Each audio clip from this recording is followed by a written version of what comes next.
තුන්වන වරටත් පැවැත්වෙන එංගලන්තයේ ෆෙස්ටිවල් ඔෆ් නෙට්බෝල් තරගාවලියේ සමාරම්භක උත්සවය පසුගියදා පැවැත්වුණා. ඒ පිළිබඳව මේ තොරතුරු ගෙන එන්නේ එහි සිටින අප ජාත්‍යන්තර වාර්තාකරු Hasitha Akalanka Dayalage. Festival of netball තරගාවලියේ තරග සටහන එළි දැක්වීම අති උත්කර්ෂවත් පැවැත්වුණා. මේ ඒ පිළිබඳව තිබෙන සටහනක්. සියත ටීවී පූර්ණ මාධ්‍ය අනුග්‍රහයෙන් එංගලන්තයේ පැවැත්වීමට නියමිත තුන්වන ෆෙස්ටිවල් ඔෆ් නෙට්බෝල් තරගාවලියේ සමාරම්භක උත්සවය පසුගියදා පැවැත්වුණා. ඒ ලන්ඩනයේ වොට්ෆර්ඩ් හිදී. තරග කාලසටහන එළිදැක්වීමද එහිදී සිදු කෙරුණා. තරගාවලිය සඳහා කණ්ඩායම් 16ක් තරග වැදීමට නියමිතයි. ලබන මාස 14 වනදා හැමල් හැමිස්ටඩ් ජෝන් F කෙනඩි පාසල් ක්‍රීඩා පිටියේදී තරගය පැවැත්වීමට නියමිත වැත්තේ.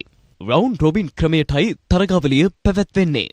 නෙට්බෝල් ක්‍රීඩාව ශ්‍රී ලාංකික කාන්තාවන් වෙනුවෙන් අවුරුද්දෙන් අවුරුද්ද ඉතාම සාර්ථකව අපි පවත්වාගෙන යනවා. නෙට්බෝල් කියන ක්‍රීඩාව පටන් ගන්න තියෙන්නේ 1920 ගණන් වල ජෙනී ග්‍රීන් කියන ගුරුතුමිය පියාට ගෞරවයක් දෙන්න තරංගාවලියේ කුසලානේ නම් කරලා තියෙන ජෙනී ග්‍රීන් කුසලානේ කියලා අපිට සියත උදව් දුන්නා, සහයෝගය දුන්නා. ඒක හෘදයාංගම සූත්‍ය පුද කරන්න තරම් වටිනවා. ප්‍රජාවට හොඳ දෙයක් කරන්න සියත දෙන උදව් අපි අගය කරනවා කියලා කියන්න කැමතියි.